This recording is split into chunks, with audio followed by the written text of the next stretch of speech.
Yo, yo, yo. What is up, all you peoples? Hey, all you people. We're going face cam for a second.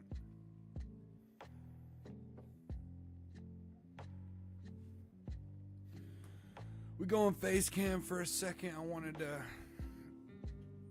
sleeve up some magic cards before I got to drawing. I got it all queued up. Just to prove it to you. Just to prove it to you. Look at it. See, I got it queued up. It's ready to go. Right now, I wanted to sleeve up some magic cards. Drink my coffee, kind of chill for a second. I just got back from town. Went magic card shopping. Being an absolute nerd.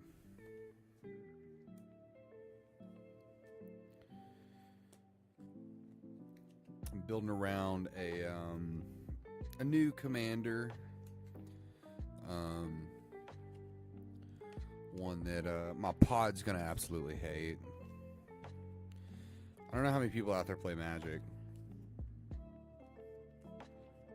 I was watching Zach the Bold earlier, and he was talking about how it's just like not accessible to new people. It is absolutely not. It's so hard to teach, like especially if you start with Commander, because that's what I feel like a lot of people actually start with. That's like the worst format to try to teach somebody. Literally the worst. Because there's so many like sub rules that come with Commander that you can't, like, well, I mean, it's teachable. I'm not gonna say it's not. It's just really hard. Like, you're just making it hard on yourself for no reason, right? But yeah, my pod, as they call my play group, they call them pods. We at least a couple of us like to make really toxic stuff, and the stuff that there's no way I would bring it to like a local game store, because we all hate each other so much. It's like, in a 4-player game, only one person is going to be able to win, you know? So it's just like, it's just a given that, you know, you have a 75% chance of losing, and so you kind of have to be okay with losing. And that's fine. That's fine. That's not why you get together to play, right? But I want my opponents to absolutely fight for it if they're going to be winning. And so I'll play... I may have started it. I don't know. But I definitely am like the worst contributor to it. We're playing all kinds of just the worst, most toxic garbage imaginable. And, Eel of Despair, never okay with losing, bro. I don't know what we're talking about. They all gotta expire. You know, I'm sitting here talking about Magic, but I'm not going like super in depth with it. So you don't worry about it. Don't worry about it. Don't worry about it. However, what I am saying is that I like to play really toxic stuff. And some people are probably like, why would you do that? Why would you do that to your opponents? And I'm just like, they have access to the same cards I do. So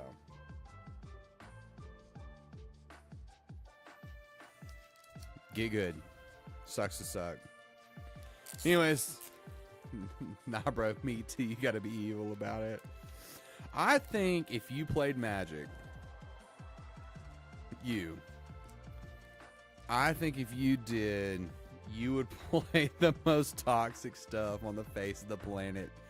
You would just like let out all you would let out every single bit of just like pent up aggression you possibly could.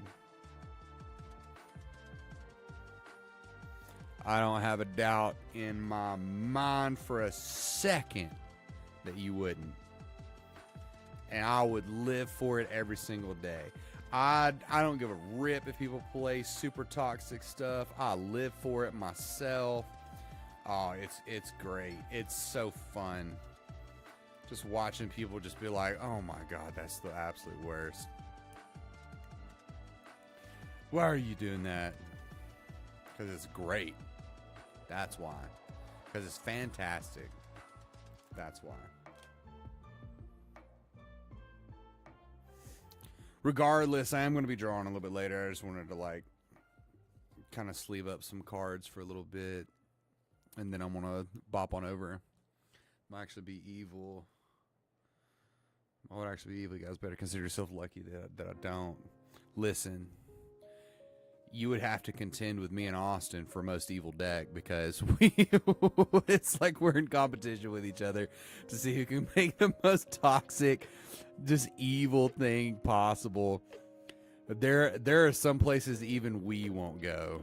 However, there are some places even we won't go.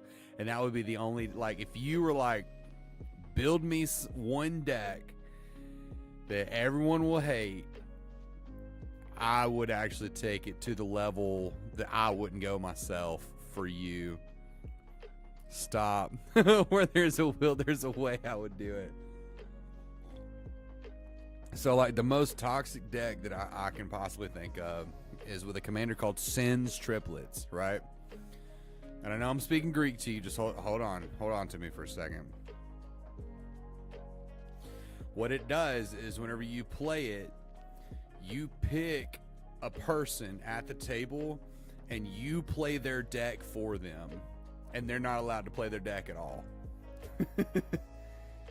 And that would be a someone would quit at instant speed. Like as soon as you would be like, I target you, you're gonna be the person I control. They would be like, no, I'm out. I'm out of the game entirely. I'm not dealing with this. That's who I would build for you.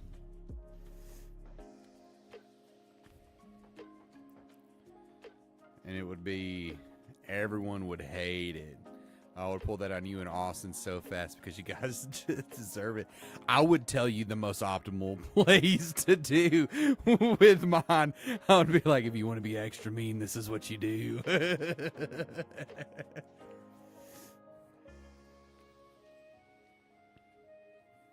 Man, it'd be so mean. Schemery is afoot. It's possible. It's possible. Don't think it's impossible. Regardless, how you been doing? You been doing good? I feel like I ain't like talked to y'all in forever. Well, of course I saw Austin not, but we've been sick. Sick. Not that kind of sick though. I wish. But no, much lamer form of sickness. I've been dead tired, bro. I'm with you on that. Yeah. It's, I don't know. This time of year, it's like I just get tired so easy, so quick. It's like, I don't know, like by the time the sun goes down. Because usually I'm a nocturnal person. Oh, yeah, these aren't going in there. these are toxic cards. They're not going in here. But now, I don't know. It feels like as soon as the sun goes down, I'm just like, I'm out. I'm out, man. And usually, like I said, I'm nocturnal. I could live my entire life at night and be completely fine with it. I could live in the dark and be completely fine with it. The only reason I have been having the lights turned off in here, but for some strange reason, my computer screens decide to just project the light of God, right? Whenever I pull up my iPad, excuse me, I'm dying over here. Yeah, whenever I decide to pull up my iPad over here, like whenever I go to here, this one, this scene right here. Whenever I do this, for some reason, and I start like drawing and whatnot, and especially whenever I pull up the script on my other screen, let me show you like that.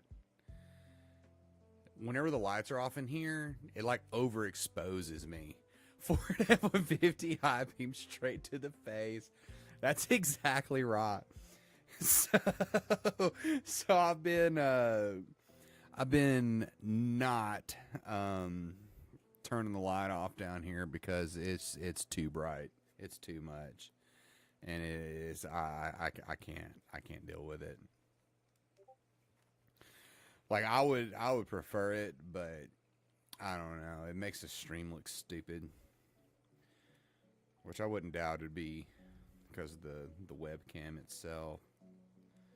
I got a like not so cheap one, but it's not like super great either. Like I can't just mess around with the settings on it and whatnot. It's not like some of these high dollar, you know, high value streamers who have actual DSLR cameras as their streams. Mine's literally a webcam. Good webcam. Just a webcam. Yeah, dude, I've been thinking about getting one for Christmas. A webcam? So what you're talking about? Like, and actually starting a stream? Because you'd be an awesome streamer. I think you'd be great, especially doing, yeah, okay, yeah. You should. Absolutely you should. You'd be funny as heck. It'd be so fun. Watching you like tweak out over Outlast Trials. Okay, about streaming, but for D&D, I have no idea. Oh, you're thinking about doing it for your online game. What do you have a camera at all for your online game?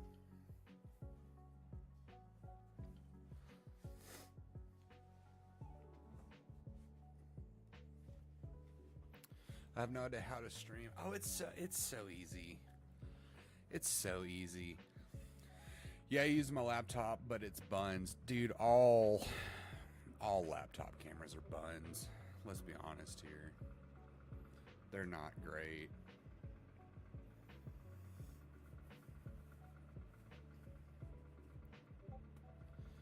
Streaming's so easy. Plus, you got Austin to help you with stuff. Thought about streaming, but I'm a little too evil for it. I actually disagree. I think that you would do really good with it and people would enjoy it. Like if people come to expect the toxicity, they would know it. You know what I'm saying? It's not like, you know, like you just throw it out of nowhere.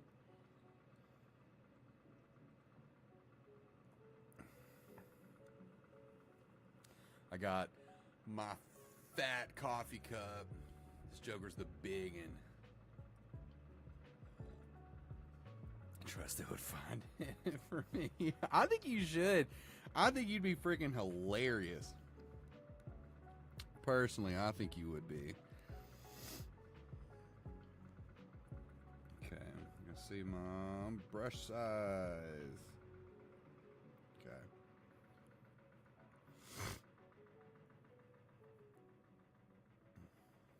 This one panel has taken me forever. Usually I'm like, I can do a page in a day, but whenever it comes to scenery, I struggle so much. And I'm like, I'm trying to get just like a little bit more detailed with each chapter of this that I get. So I want to keep getting better. And this one panel has taken me like forever. You see, I'm like totally cheating whenever it comes to how I'm doing this.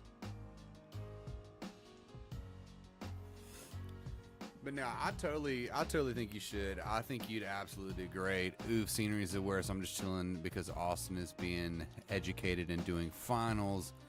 Oh, he's using hacks. I'm telling. Ooh, he's stealing.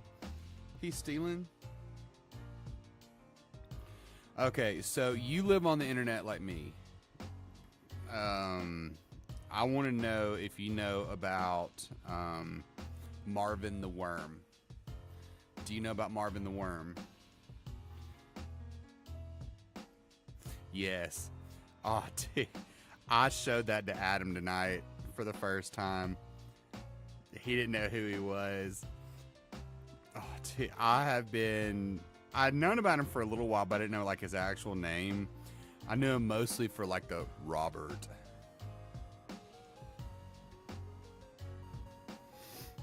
And I decided to show it to Adam tonight, and we just like watched some of his clips, dude. Freaking love him so much. Robert, you've saved my life.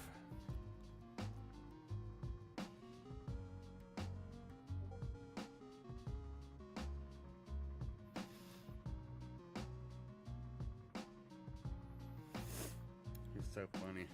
Robert. I would just like the way that stupid thing moves.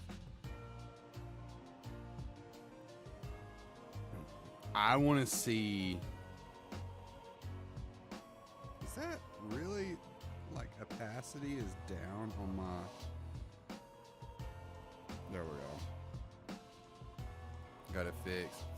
It's the creature's physique. Yeah, like the mouth at the top of this really long body and his eyes just constantly blinking is the best. Freaking love that stupid thing. I feel like that'd be a good insult. Boy, you dead built like Marvin the Worm.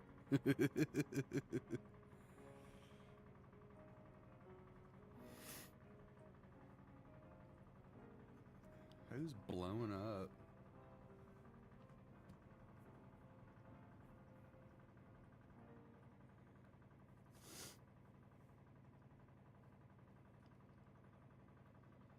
Group chat's blowing up.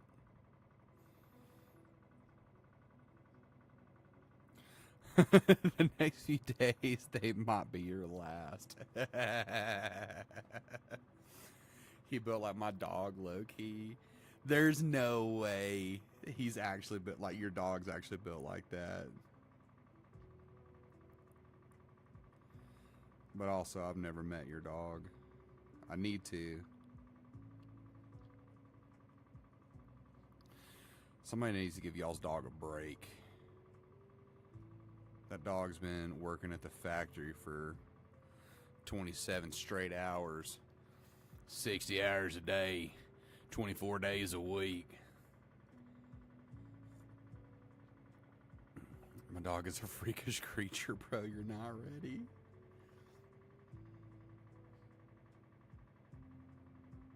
"24 hours a minute." You got soft paws, brother.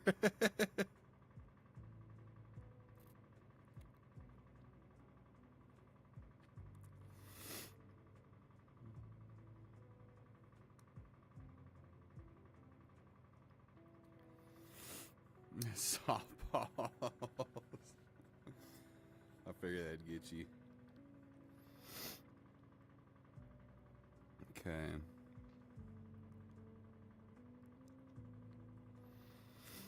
I think I'm only going to do windows for this one and this one right here. And then I need to start like trying to do some street level stuff, which I may actually go ahead and try to do. Ooh, not it there.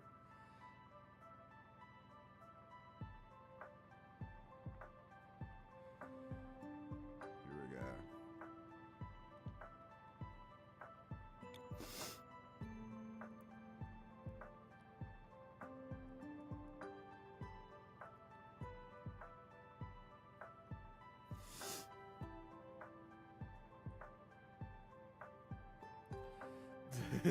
go. See what you're saying to Zach in the group message is cracking me up.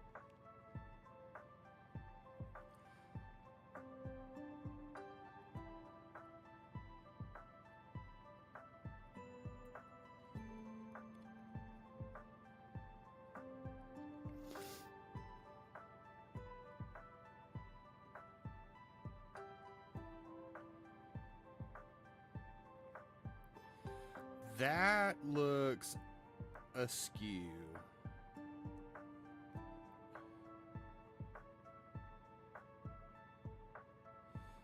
That looks a little bit better.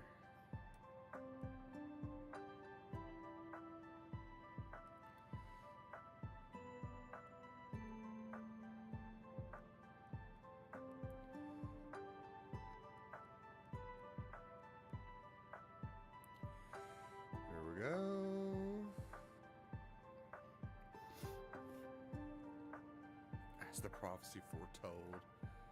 My ominous medieval threats.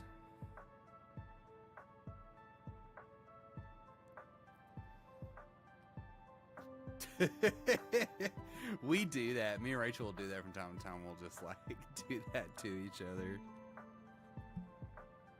Hold on, give me just a second.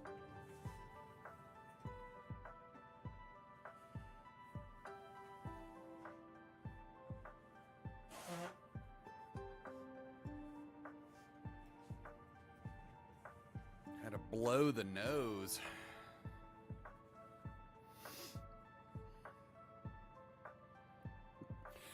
I think Rachel called it like your witch's finger or something like that.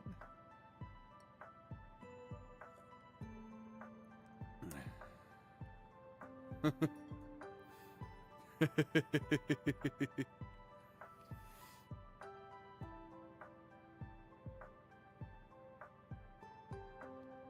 witch's finger.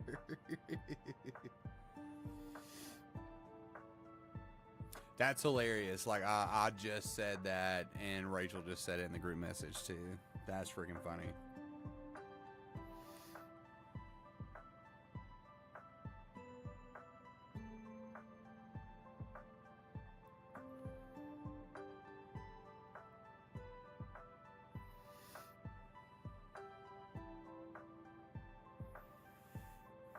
Always gets my point across. Pun, pun, pun, pun, pun.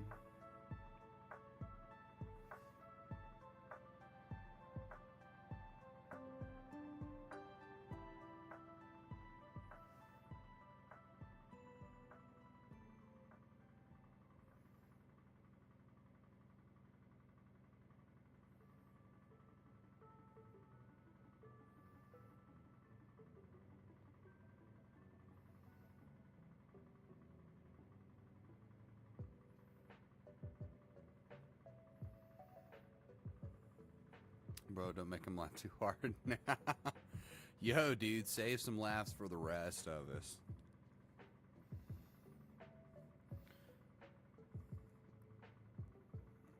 Dude, you giving any more thought to trying to do a Kickstarter for your one of your stories?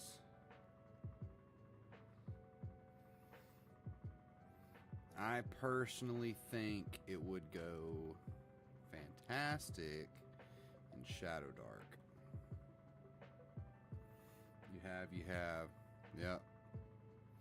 I think it would go fantastic in Shadow Dark.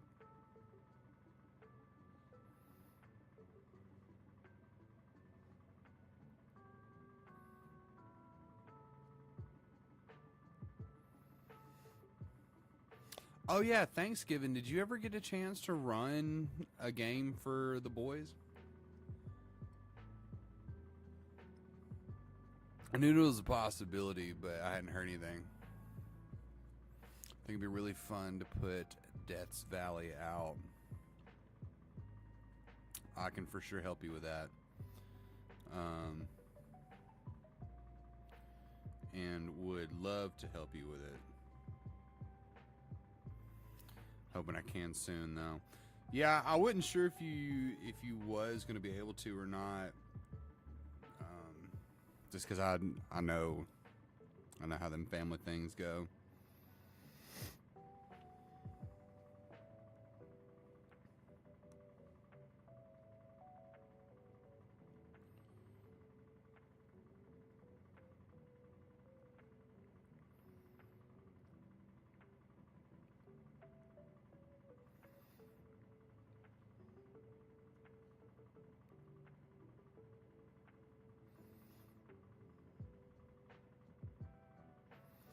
So something I've been kind of working on here recently is I have a I came across a game jam. Which, do you know what game jams are? I don't know if you do or not. You might not. I don't know. It was a game jam for no, pray tell. Okay. So it's typically for video games, right? What it is it helps people get stuff made really quickly. Sometimes it's like a competition just to make stuff, right? It's typically for video games. But they do it for like tabletop and other things too, right? There's a website. That's where I post a lot of my PDFs, because there's a pretty strong community of tabletop people over there. But they'll give you like a set amount of time. Oftentimes it's a month. And you have to make a game from start to finish based off of a theme of some sort in that time period, right? It's a challenge. I've done a few. They're pretty fun. I would love to host one. I'm actually been like throwing around the idea of doing one pretty soon. It is actually a lot of fun. But especially for video games, it'll be like for a single creator or for a small team or something. They'll kind of like get together. Oftentimes you'll just like find people in the community who like want to collab with just random people. And you'll make a game together, right? Or you can, do it by yourself.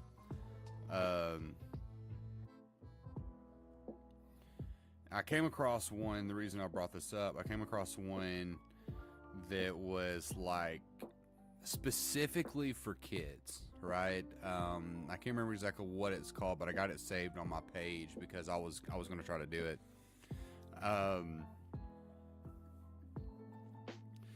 And I know that I had a game already. It's meant for like school age kids, right? And it's meant to like help them learn and whatnot. Well, there's a stink bug on my mic stand.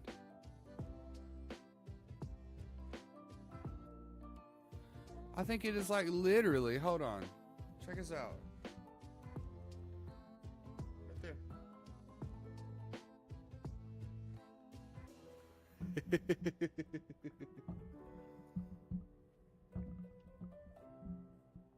He's just vibing. He's vibing. Just let him chill. He wants to watch me draw too.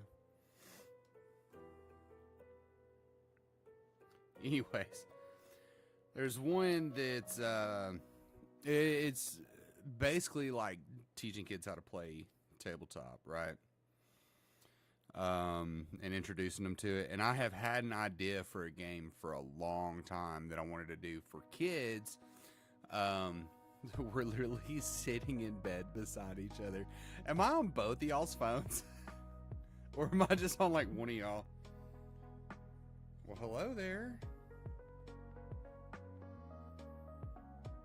Where'd you go? Oh, gee, he was on my... Sorry. Probably just squished him. He like dropped off my... He dropped off my thing and like went in between my fingers and my iPad. And then I couldn't find him and he was on my hoodie and I didn't know. And I'm pretty sure I just like squished him. Well, thanks. It helps with engagement. It helps with engagement. Thanks. Regardless, it's one for kids that I have been wanting to do for like quite some time. And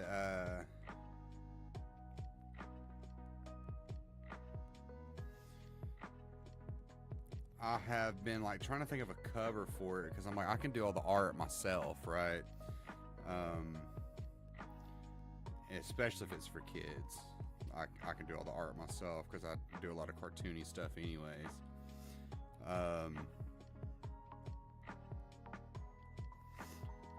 But I'm like having an issue with an actual cover. I don't know what to actually do for the cover. I can show you like the idea that I have for it, but I'm not 100%. I've been like really rough sketching ideas out. But dude, what?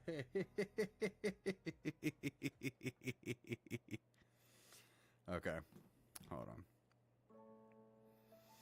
It's right here.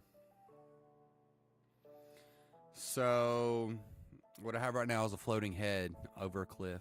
Woo! Let me pick a color that's like easily readable on stream.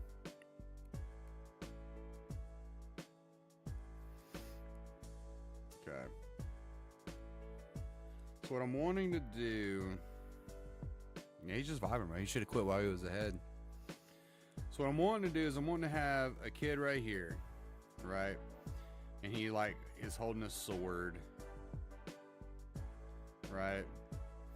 Up to the sky, and there's like a dragon right here, right? Like flying overhead, and he's like looking up like, woo, sick. And then having a character over here and a character over here.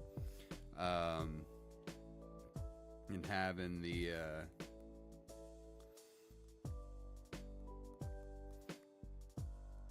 title, the name right here, the title of the game right there, right? He should have quit while he was ahead. Yeah, that would be cool. So I'm thinking, this character, I kind of started making him like based on Link from Legend of Zelda, as you can see with the hat. I'm still not sold on this. I am pretty much sold on this whole bit right here, where I'm like, I want them standing on a cliff, and I'm sold on this bit up here where I want like a dragon flying overhead and they're like looking over it, right? Because I want it to be like the very, very whimsical fantasy for kids, you know. The system's already wrote. That's all done. The only thing I really need to do is like stat the monsters. But there's like 3 classes you can play, and I wanted to do the 3 classes, which was like a warrior, a scout, and a wizard / witch. And of course, so I'm like, you'd have like your wizard class here. And then maybe like this be your scout, and so I have like a bow right here, right? But I may end up having, I don't know, I'm thinking something like along this line for it. That would be awesome, dude. If I can get this stupid panel done, I'll actually come back and try to work on it some more. That was something else that I wanted to work on it, or that I wanted to work on tonight, because I plan to be on for like a little bit. And what am I doing? Yeah, I wanted to do one for a while for kids, because I wanted to like be able to have something to play with Darcy whenever she gets older.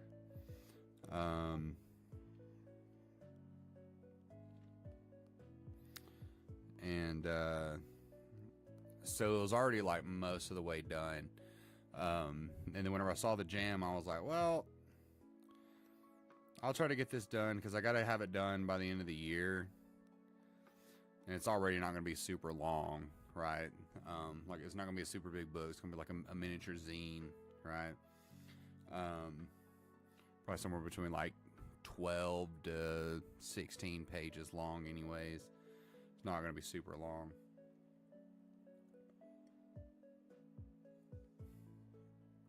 But it has like hero points whenever the kids do something heroic. It's essentially like inspiration from D&D. Where they can like re-roll a roll and stuff like that.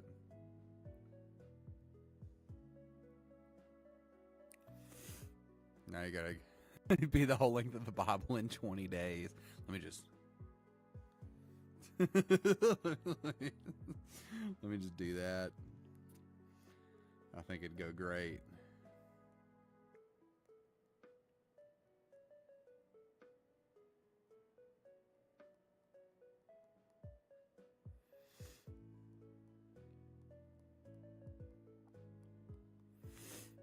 They can't understand 3 pages of rules for one ability. They're a lost cause. That's some like next level crunch right there. That's the kind of stuff that Austin would like. That's me and Zach were talking about that. Like games that are spreadsheet simulators. That's the kind of game that Austin would like.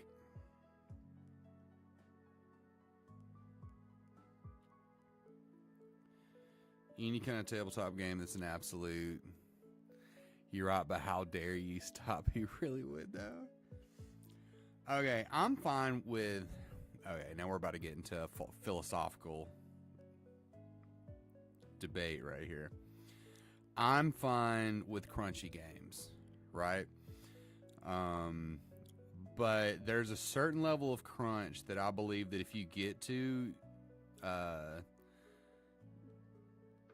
you might as well play a video game, right? Now here is where I think that a lot of the crunch, a lot of crunchy games miss the mark whenever it comes to tabletop. Is oftentimes these mechanics are very in your face the entire time, right? And you're constantly looking at your sheet, your character sheet, or multiple sheets, and it literally looks like a spreadsheet, right? And you got to figure out all these different things and whatnot. If you look at Sword World, right, which is coming out pretty soon, and you should definitely check it out if you've never heard of it, right? Oh, look at that. We get to swing the banhammer. Oh, sick. It happens every time. Look at that. Look at that.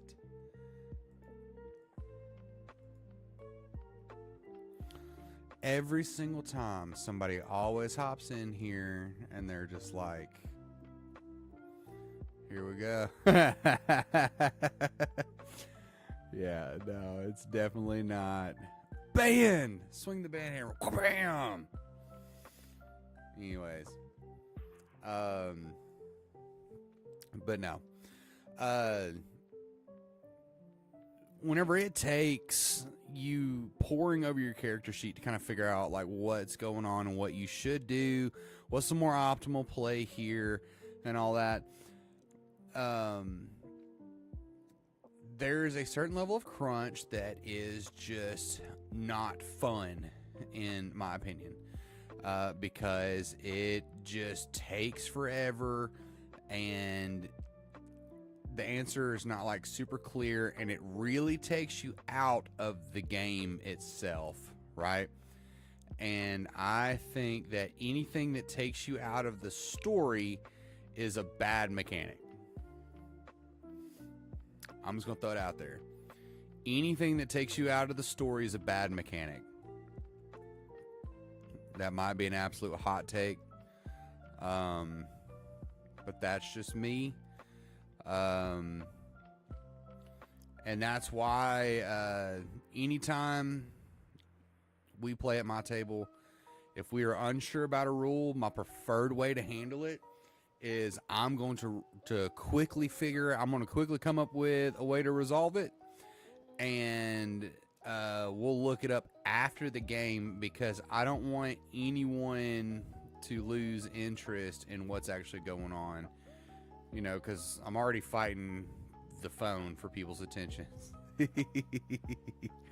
Nah, it's really not that bad. But that being said,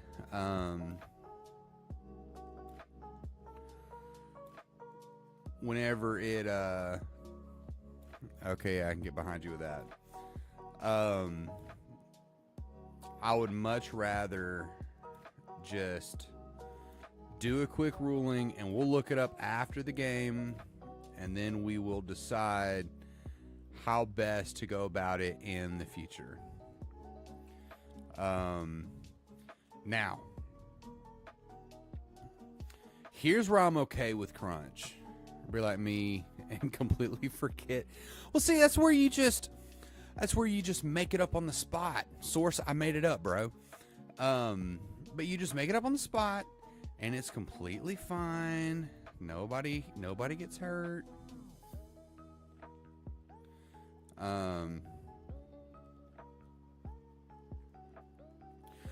But here's where I'm fine with crunch, right? And this is where I think Sword World kind of gets it right from what little bit I know about Sword World. I could be completely wrong about this, right? But what I like about it and what it actually does is that there's a lot of crunch in the character creation, which I'm fine with. I'm fine with to an extent as long as it is explained well and not the word soup that D&D is. Because a lot of times what happens with D&D is, I'm going on a different tangent. But real quick, what happens with D&D and why all their rules are word salad is because they hire freelance writers. I don't know if anybody knows this. They have you checked the 2024 rule books? They're the same. At least with this problem. They're the same. Because what they do is they hire freelance writers who are paid by the word, right? And whenever you get plugged into that Wizards of the Coast money, that D&D money, you're going to milk it for all it's worth. I don't blame them. I would do the same thing. Yaposaurus Rex. Exactly. I would do the exact same thing. I don't blame those people at all, right? That being said, whenever I'm trying to look up a mechanic, it gets really, really aggravating. Or try to learn how to do something is really, really aggravating that I have to wade through word soup in order to figure out exactly what's going on, right? That being said, what Sword World does is they put all their crunch up at the beginning, and all these different things affect different things, and then you have main modifiers at the end that you use for everything, right? I'm fine with that. As long as it's explained well how you get there and how everything, maths up to get those modifiers, I'm fine with that because I don't like the micro stats that a lot of games, not just D&D, but like a lot of games have. I'll even go as far as to say this. It's a criticism that I have of Mothership. I don't like the micro stats. I don't like micro stats in anything. I like macro stats. Because I don't want someone to have to look at their board and be like, or their character sheet and be like, I thought I had something in engineering, but I don't. So then I guess it's this. All right, then let me roll. Or as opposed to, what's my intelligence? Roll, done. Right? I want you looking at your character sheet as little as possible whenever something serious happens. Micro stats suck. I can't ever remember nothing. That's the thing, is that whenever it comes to having to remember what all does what and everything, as a game master, you're already having to keep up with so much at the same time that whenever it comes time to make them roll and they're like, oh, but I have a +2 here. And, oh, but I'm proficient in it, and so I need to add this to it, and then I need to add this to it, and I need to add this to it, and it's all here. Okay, well, I don't have like a plus anything in acrobatics. Can I just roll dexterity instead because I have something in dexterity? Just roll me a dexterity check. Just roll me a dexterity check, and then we'll go from there. We'll go from there. That's it. That's all there is.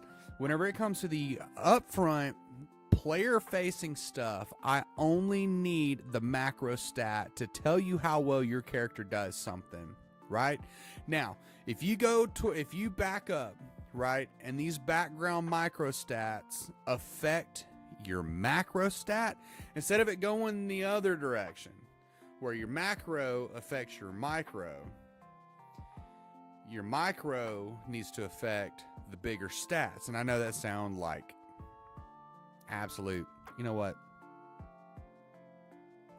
let's do a little something here. Okay.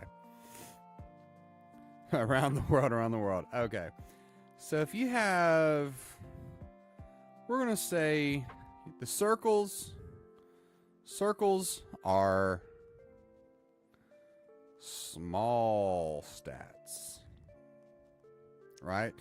And squares are your biggins. Okay. What happens often in D&D is you're going to have these big square stats, right? That will then affect all of these, right?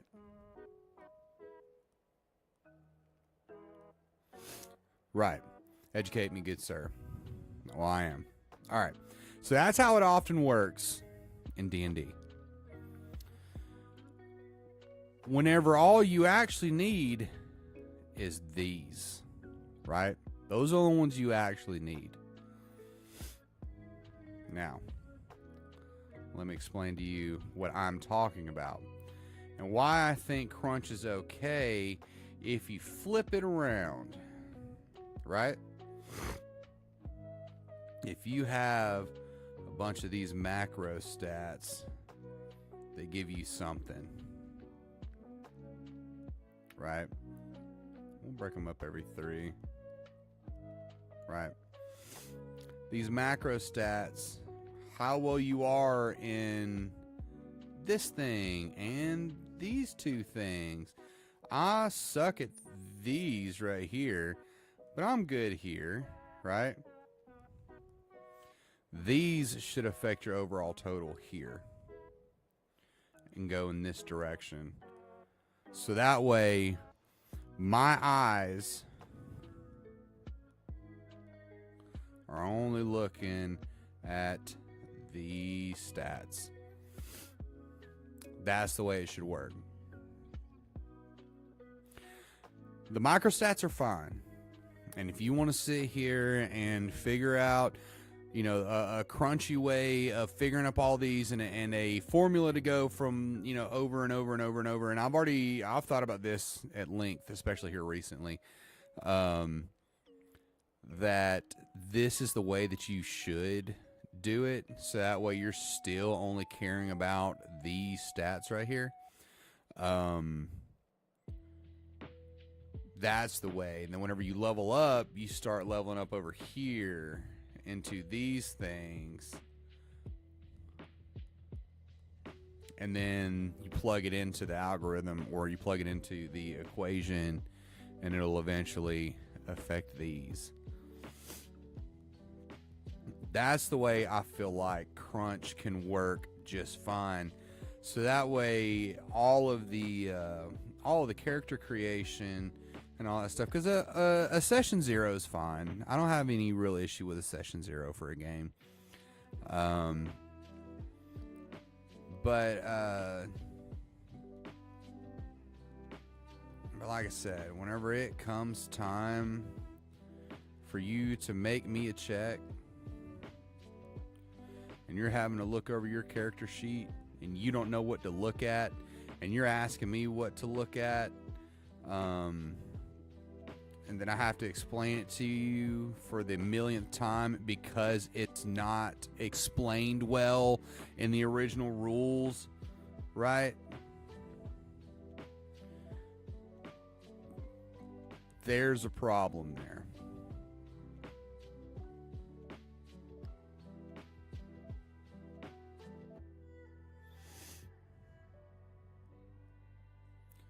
There's a big old fat problem there. This be on the exam. Yes, your life depends on this. Oh, man. Yes, that will be on the exam. Class dismissed. Thank you for coming to my TED Talk. I get really passionate about game design whenever it comes to tabletop. Video games are a lot different because the computer does a lot of the math and a lot of the legwork for you, right? It's a whole lot different. A crunchy game is fine. Spreadsheet simulators are fine.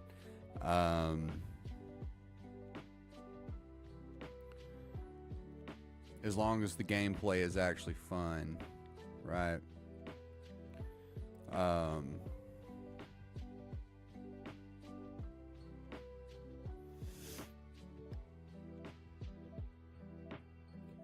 But like I said, whenever it comes to tabletop, it's different. It's just straight up different. Now, there very well could be games that handle it like that, and I'm pretty certain Sword World does. But I don't actually know. I'm not actually 100% on it.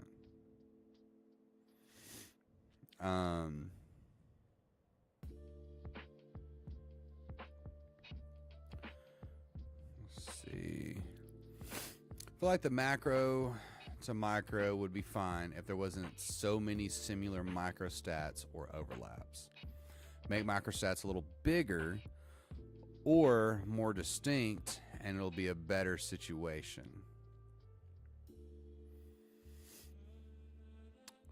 What do you mean? What do you mean by bigger? Because I think I know what you're talking about. Microstats a little bigger or more distinct, and it'll be a better situation. I definitely agree that they should be more distinct and way less overlap. Because, like I said, that would in turn make it more simpler to understand. You know what I mean? But you're right. There are way too many that are way too similar. So I wonder what you mean by bigger, the microstats being a little bigger. Explain that one to me a little bit.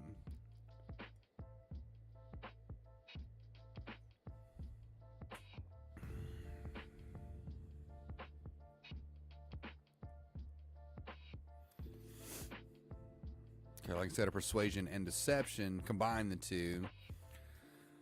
There's a major distinction. But there's a major distinction between intimidation and persuasion. I do think persuasion and deception should be the exact same.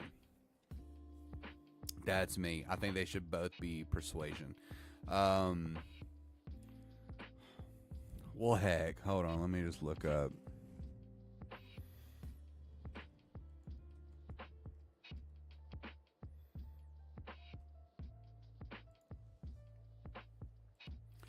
Let's just pull this on up.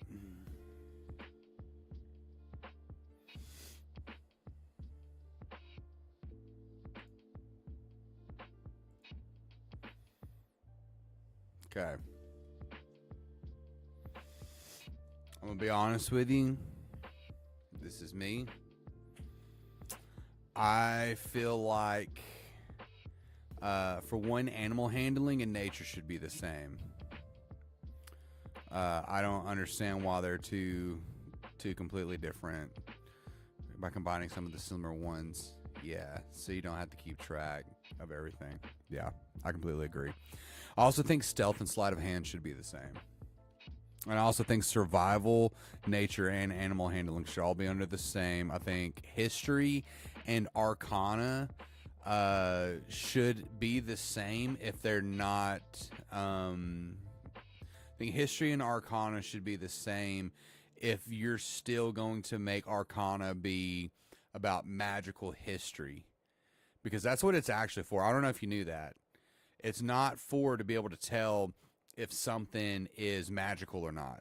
That's not what arcana is actually for. It's meant to know about magical history. And everybody uses it wrong because the original way is stupid. Performance is fine because that's funny. Athletics and acrobatics should be under the same. Perception and investigation. I could see an argument to be made for those two to be the same. And I could see the argument for those two to stay different.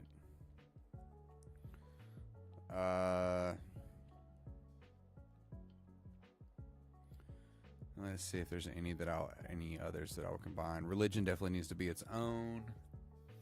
Disagree with athletics and acrobatics unless you use either dex and strength interchangeably.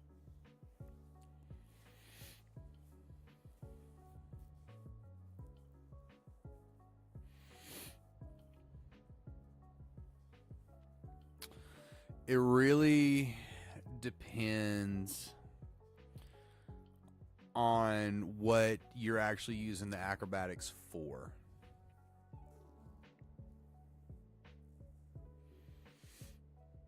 But I believe there's a strong argument for them being the same. Oh, absolutely they're the same. If it's for climbing, they're absolutely the same. Climbing versus shoving or moving. See, that's a good argument. That's what I'm saying. I'm like, I could see the argument for them both being different and being similar. Is whenever it comes to stuff like that. But then whenever it comes to that, I would almost take athletics out completely, leave acrobatics, and then just use a strength check. I would say make them the same. It all gotta go. See, that's what I'm saying. That's why I like Shadow Dark so much. It cuts the fat from all this stuff. And it just goes based off of your core 6 stats. And it's a very moddable platform. It's very easy to modify, right? But yeah, you that was a really good argument saying climbing versus shoving or moving. Well, when you look at what you do with Dex, just take out acrobatics. Dex controls initiative and AC already. Dex is a very powerful stat. Very, very powerful stat. I would say besides Constitution, it's probably your most important stat. Arguably, it is more important than Constitution, depending upon what kind of class you play.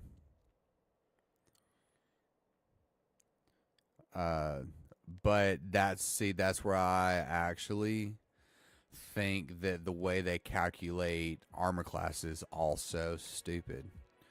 I think that armor class should be calculated by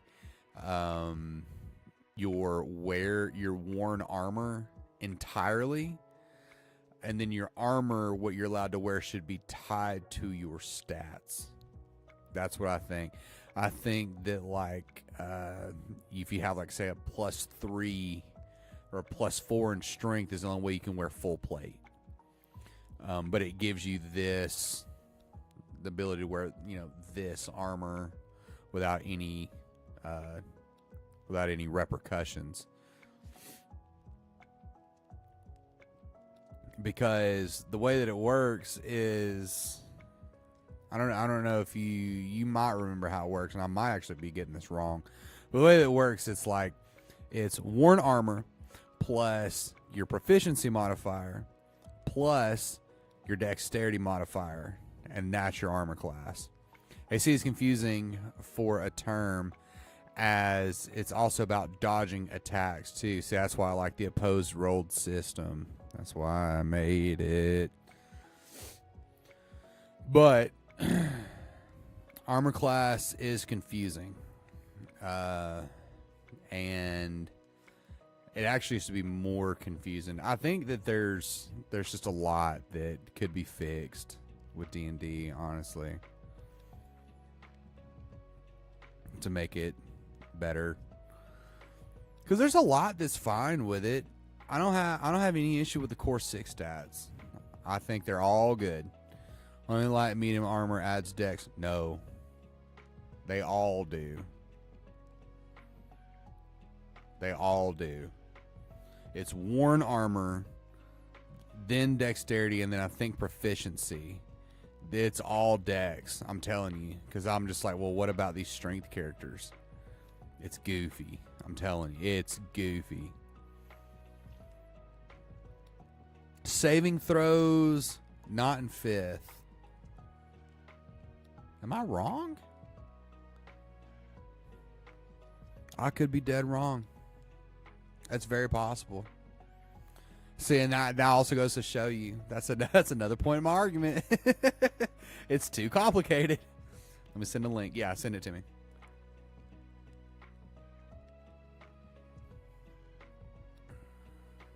The Eep approaches. It's been a lot of fun, dude. Have a good rest of the stream. I'm probably not gonna stay on just too very much longer because I've had kind of a long day. But yeah, it's been dope talking to the both of you. Have a good night, and don't let the bed bugs bite. I don't know.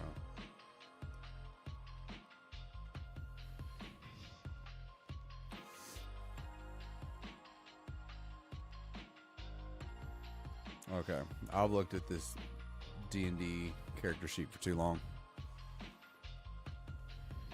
As he literally sends me this. Okay, let's see what the official rules are.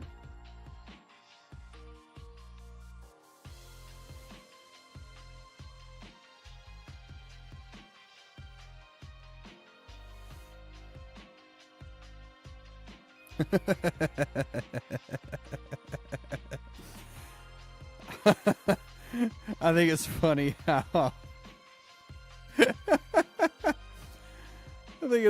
how light armor, medium armor have a stat tied to it.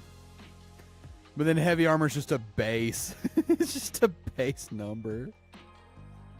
Why wouldn't you go with medium armor? Why not? Why wouldn't you go with medium armor? Why would you ever go with ring mail or chain mail? Because no matter what, you have disadvantage. I would just go breastplate all day. It's a 14 plus whatever. No dex. So light and medium armor both use the dex modifier. It's a base number plus your dex, but heavy armor is just a flat number and that's it. No dex at all. It's not even strength either. It's just nothing. It's just a flat number. And then you have a disadvantage on stealth. So really it's like, why would you even wear that at all? I think there's some feats that are based on heavy armor. I'm pretty sure there are. That's the main draw. So you can like gain the benefit from the feats. I'll give you another hot take. A lot of the feats are garbage. A lot of them are. A lot of them are not worth it. You never actually see it. They make a big deal out of them. Lukewarm. I feel like that's probably a pretty common take, really. Now, I'm not saying they're all hot garbage. They're not. There's some that are really good. But I think whenever it comes to choosing a feat, and you're looking through all of them, it's literally flip a coin. It's either going to be great, or it's going to be hot dog water. And there will be no in between.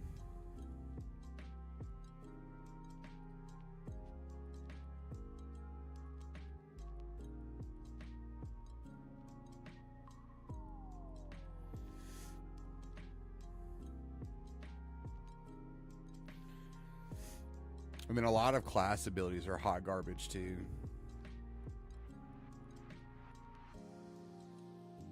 And I mean, a lot of them are hot garbage. I would actually disagree with you on half our role play. I think half of them are honestly filler. Instead of like, oh, I got this 4 role play, why would you even do that? Because it's just a waste of time.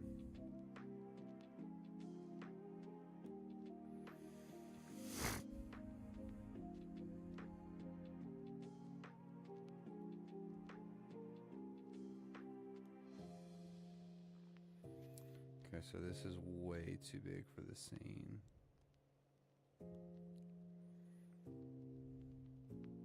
There we go. I like that a lot better.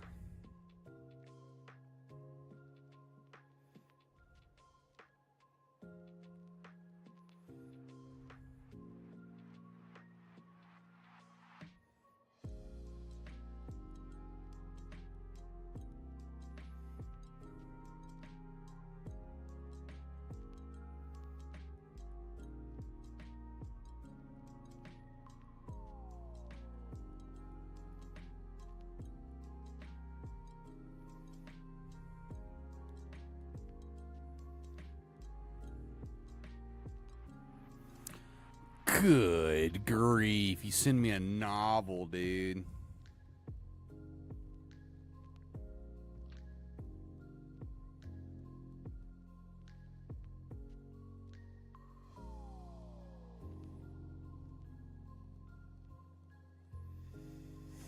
Alright, just a second. Let me get this guy's arm drawn. I'm going to go to my next layer and do this in red so I can see it.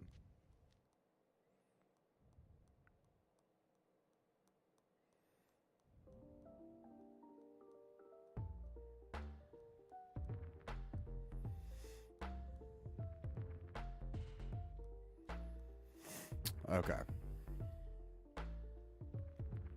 Heavy armor master feat. Prerequisite. Proficiency with heavy armor.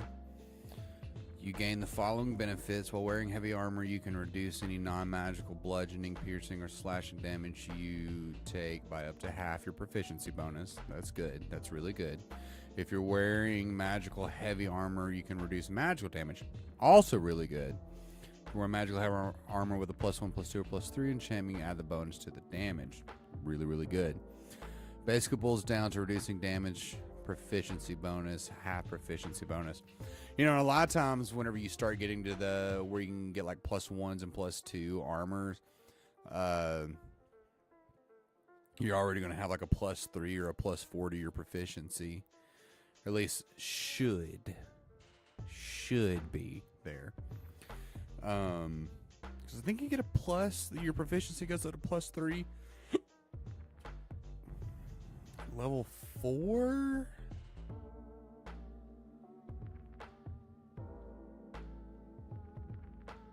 I think it's at level 4. I mean, it's not like the books aren't literally right there. I think you can actually see them in frame right there. Yeah, you actually can see them in frame. That's funny.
I'm gonna attempt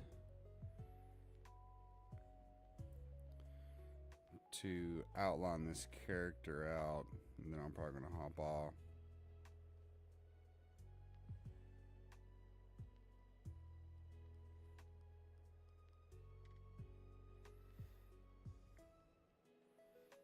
I mean, it looks like he's got anchor arms, to be honest with you.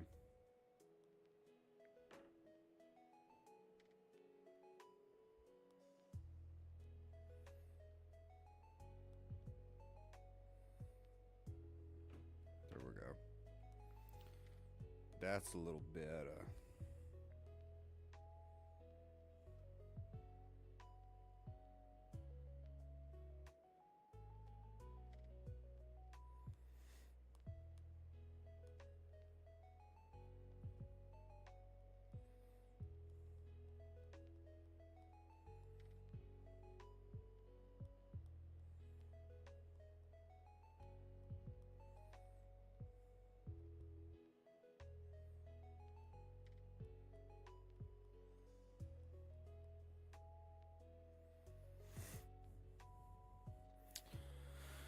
Biggest reason why it's hard to escape from D&D for me is the subclasses. I love subclasses. I think that's fair. However, because I like the subclasses part of it too, right? Because you can like pick the class and you go into the different builds, and you know you can have 2 rogues and they'd be completely different. You can have 2 clerics and they'd be completely different, right?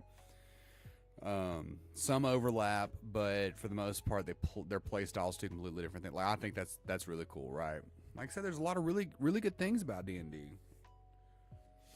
I just think, like, by and large, it's just not good, right? And it'll never change. Anyways,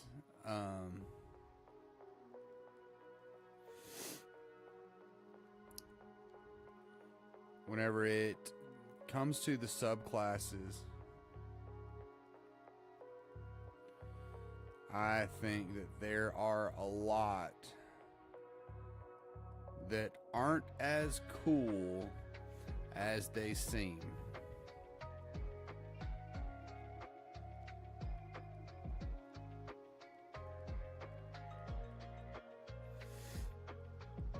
And that people end up going into a trap, and then they'll hit like 4th or 5th level and realize that it didn't do what they thought it was going to do. It's not as cool as they thought it was going to be, and they've spent all this time playing this character this way, thinking they were going to get this thing, right? Which is why I allow my table to respec.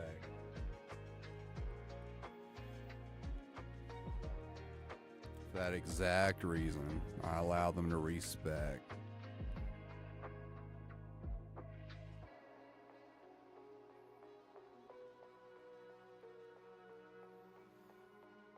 Especially in between campaigns.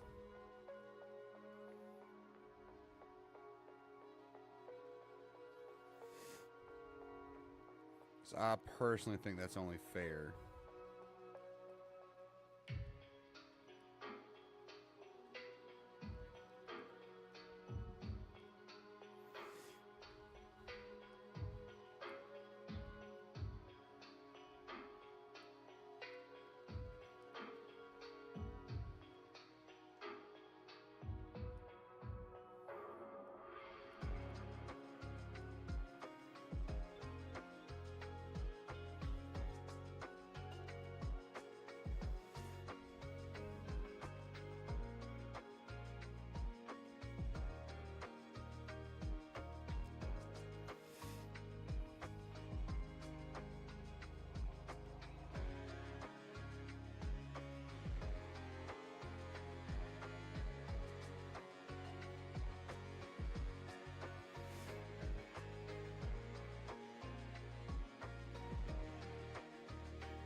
Not all subclasses are good.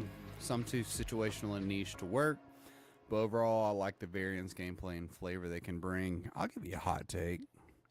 I don't think that they all should be good. I don't think that every class should be as good as each other class. I think that there should inherently be some classes that are worse than others. And that all classes shouldn't be the same. They shouldn't deal the same damage across the board and all that stuff. Because from a mechanic standpoint, right? And from a game design standpoint. What ends up happening whenever I'll attack this from multiple points, but I'm going to start from right here, right? What ends up happening whenever you are designing a game, you're going to design some things that are like way more powerful than others, right? And oftentimes, see, like Rogue versus Barbarian, you can get Glass Cannon versus Tank. Oftentimes, whenever the nerfs come, they come in the wrong way. They're in the wrong form.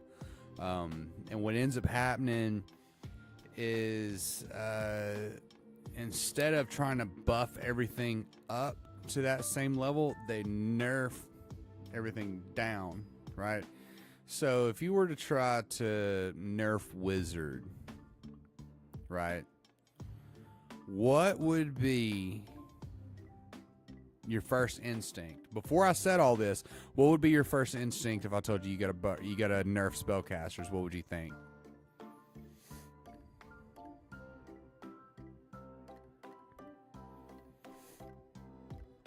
So, just legitimate question. I'm just waiting on it because I'm interested in seeing what you think. Limit the spells per turn. That's good, right? You're thinking down the correct way. What ends up happening though is, see, that's good. They've done that, I think, in 2024. What ends up happening is they nerf the damage that's dealt by them instead of limiting how often they can do the big damage thing, right? They limit the damage total, as opposed to being like, okay, spellcasters are here, martial classes are here, we need to bring spellcasters here. No, you need to bring your martial classes up. You need to have them compete with your spellcasters. But you need to make sure that they can fill a different role than your spellcasters. Spellcaster is supposed to be a glass cannon, right? That's why I like playing the cleric the way that I play it, because it gets around that without having to dip into other classes and dip into weird things, right? I can get around all of that straight one class in it, right? But that's like the cool like build maneuvers of it. They've made martials and all weapons have maneuvers in 2024. It makes them all interesting. That's pretty cool. Sounds cool. That being said, I'm not getting 2024. There's so many other way cooler, way better games out there that fit the vibe that I'm looking for a whole lot better. That's why I want to try out Fabula, because you also get to try out all the different subclasses and whatnot. I want to see how that stacks up compared to D&D and your like build crafting and whatnot. Because I feel like it'll hit that like whimsical itch that we're wanting, but also still have like really cool combat mechanics and whatnot. So I'm kind of interested in that. I'll be down to play that sometime for sure. We ought to actually try that one next. Me and Adam was talking about it while it was out. They're like really itching to play some tabletop, and I have been for a while, but I want to play a campaign. It'll have to be after the holidays. It'll have to be after the holidays. It's just too hard right now. But we've said that a million times. Right now, you're in a dungeon.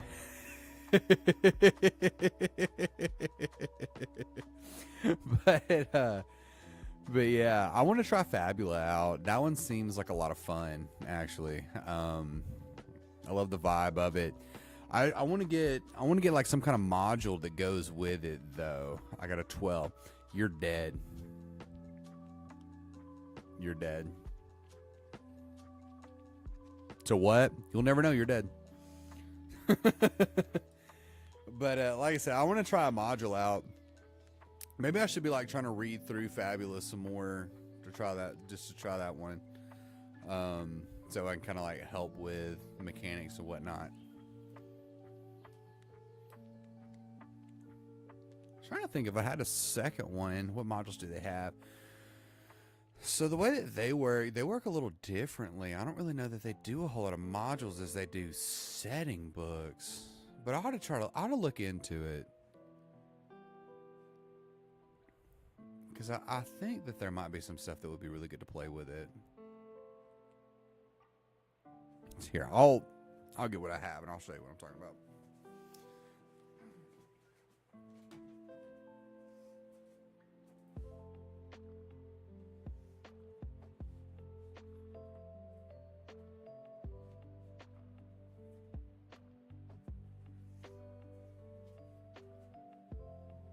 Okay, so this is what I have from Fabula.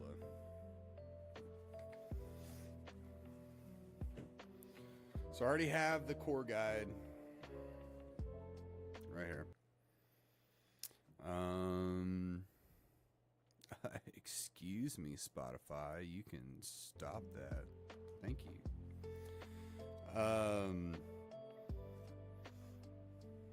I'm not sure what these arcane whispers are. There's some kind of bonus, like small bonus scenes. Regardless, I have a Game Master booklet, which I probably really need to try to read through. But then they have something right here called Press Start, and it's a like an opening adventure. I think it might even be a one-shot.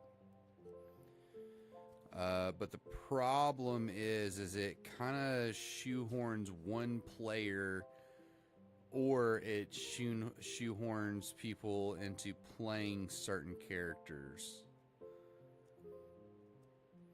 And so I would kind of like to see, or like read through it and see if there's a way I could just like modify it to where the table goes along with it. Like if I can just like self-insert everybody in here and then just have some DM PCs fill the gaps. Because the way that they do it is in setting books like this. This is the high fantasy setting book, right?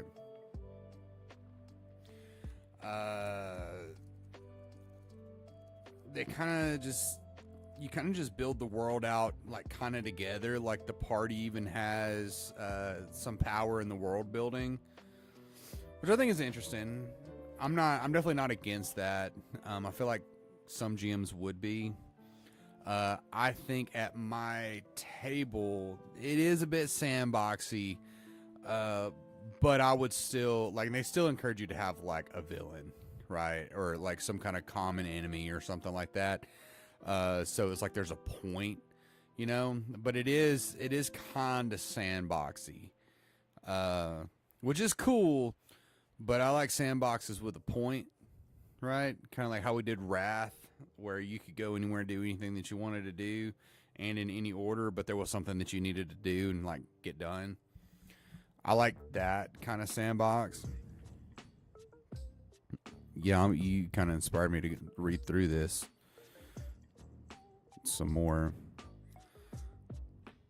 because I would actually like to play this, and I think it'd be a lot of fun. I wonder what the...